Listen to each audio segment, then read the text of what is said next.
ကျမတို့ဗိုလ်ချုပ်ဈေးထဲမှာစားရတဲ့ပစုံခွက်ကြော်တုပ်ကလေးစားမယ်ပေါ့နော်သူတို့နဲ့တူလားမတူလားတော့မသိဘူးပေါ့နော်ကျမကတော့အိမ်မှာကိုစားခြင်းတဲ့ပုံစံလေးတိုင်းပဲလှုပ်ရှားဖြစ်ပါတယ်ရှင်ဒီနေ့တော့အတုပ်လေးလက်စားခြင်းတာနဲ့ပစုံခွက်ကြော်လေးပါကြော်မယ်ပေါ့နော်အရင်ဆုံးဒါကတော့ကြက်သွန်ဖြူနဲ့ကြက်သွန်နီးစီချက်လေးချက်ထားတာဖြစ်ပါတယ်ရှင်ပြီးသွားရင်တော့ပဲပြားလေးတွေကိုလည်းရတာလေးတွေနေပြီးတော့ကြော်ထားလိုက်ပါပစုံခွက်ကြော်မယ်မုံနှစ်ကိုကတော့ကျမကရွှေလေးပြမုံတစ်ထုပ်သုံးပါတယ်ဟင်းခတ်မုံရဲ့စားရဲ့မြုပ်ကောင်းမုံရဲ့ထည့်ပြီးတော့ဒီအနေထားအကျဲအနေထားတော့ဒီအနေထားလောက်ပဲပေါ့နော်ဒီလိုလေးဖြော်ထားလိုက်ပါတယ်ပြီးသွားရင်တော့ဒီမုံနှစ်တဲကိုကျမတို့ကပဲပင်ပေါက်ပေါ့နော်ပဲပင်ပေါက်လေးကိုထည့်မယ်ပြီးသွားရင်ပစုံလေးကိုတင်ကျင်နေပေါ့နော်နှစ်ကောင်ဖြစ်ဖြစ်သုံးကောင်ဖြစ်ဖြစ်တင်မယ်ဒီလိုလေးကြော်တယ်ပေါ့နော်ဒီနေ့အိမ်မှာကြော်ဖြစ်တဲ့ပစုံခွက်ကြော်လေးကတော့ဒီလိုပုံစံလေးပေါ့နော်သူများနဲ့တူချင်မှလည်းတူပါလိမ့်မယ်ရှင်ကိုအဆင်ပြေသလိုလေးကြော်စားပါနော်အဲ့တော့မုံနှစ်ထဲကိုပဲပင်ပေါက်လေးထည့်ပြီးတော့ပစုံလေးတင်ပြီးတော့ကြော်ပေါ့နော်ပစုံခွက်ကြော်လေးတွေကတော့ရသွားပါပြီရှင်ပစုံကအကောင်ကြီးတဲ့ခါကျတော့လေနှစ်ကောင်စီလောက်ပဲအဆင်ပြေပါတယ်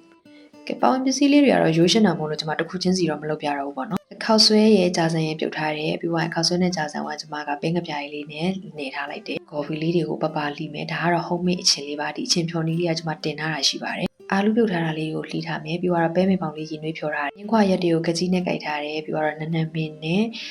ကျွန်တော်တို့ရှောက်ရွက်တွေကိုလည်းကကြီးလေးနဲ့ကြိုက်ထားတယ်ပေါ့နော်ပြီးတော့ငရုတ်သီးမုတ်ချိုမုတ်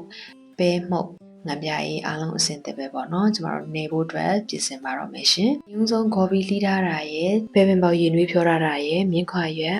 နန်းနန်းပင်ရှောက်ရွက်ကကြီးနဲ့ကြိုက်ထားတာလေးထည့်မယ်ပေါ့နော်။ပြီးရင်ပြုတ်ပြီးတော့ပြိုင်နဲ့နေထားတဲ့ကြာစံနဲ့ခောက်ဆွဲကိုလည်းထည့်မယ်အာလူးလေးချီထည့်ကကြီးနဲ့ကြိုက်ထားတဲ့ပဲပြားလေးတွေလည်းထည့်မယ်ငါပြရေးထည့်မယ်ပဲအကြက်မုတ်ထည့်မယ်ပြီးရင်ငရုတ်သီးမုတ်ထည့်ပါမယ်အတုပ်တွေတုပ်ရင်မပါမဖြစ်ကအချိုမုတ်ပေါ့နော်အချိုမုတ်လေးလည်းထည့်မယ်ပြီးရင်တော့ homemade အချင်းလေးထည့်ပါမယ်အိမ်လို့အချင်းနဲ့ဆိုလို့ရှိရင်လေအတုပ်ကလေးစားရတာလေးစိတ်တက်နေပေါ့နော်ဒီနေ့ကတော့ကိုယ့်အိမ်မှာကိုစားတာမို့လို့မမေကိုကျမလက်အိပ်မစွတ်ခိုင်းတော့ဘူးပေါ့နော်ဒီတိုင်းလေးပဲလက်သက်ရှင်အောင်ဆေးကြောပြီးနေလိုက်ပါတယ်နော်အဲ့တော့မမေက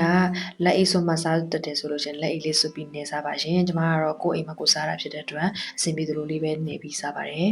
ဟင်းကားလေးအနေနဲ့ကတော့ကော်ဖီလေးကိုပစွန်လေးနဲ့ဟင်းကားလေးလုပ်လိုက်ပါတယ်ရှင်ခုနအတုပ်တဲ့ထဲမှာကျွန်မထည့်ပြောဖို့မေ့သွားတာပေါ့နော်ကျမတို့အတုပ်ထဲမှာစီချက်လေးထည့်လိုက်တယ်ပေါ့နော်စီချက်ထည့်လိုက်တာကိုထည့်မရိုက်မိလိုက်လို့ပါရှင်စီချက်လေးနဲ့လည်းနေလိုက်ပါတယ်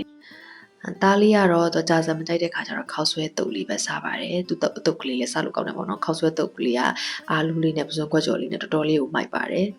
အတုပ်လေးစားခြင်းနေရပါတော့စားလိုက်ရတဲ့တော်တော်လေးစားလို့ကောင်းပါတယ်ပစုံခွက်ကြော်လေးနဲ့လည်းတော်တော်လေးလိုက်ဖတ်တယ်ပေါ့နော်ကျမရဲ့ဗီဒီယိုလေးတွေကိုလည်းဆုံးဖြတ်ကြည့်ရှုပေးရတဲ့တူတယောက်ချင်းစီတိုင်းကိုထိုးပဲကျေးဇူးတင်ရှိပါတယ်ရှင်ကျမရဲ့ YouTube channel လေးကိုလည်း subscribe လုပ်ခဲ့ပေးကြပါဦးလို့တောင်းဆိုပါရစေနော်နောက်ထပ် vlog တွေမှာပြန်တွေ့ပါမယ်ရှင်အားလုံးပဲ bye bye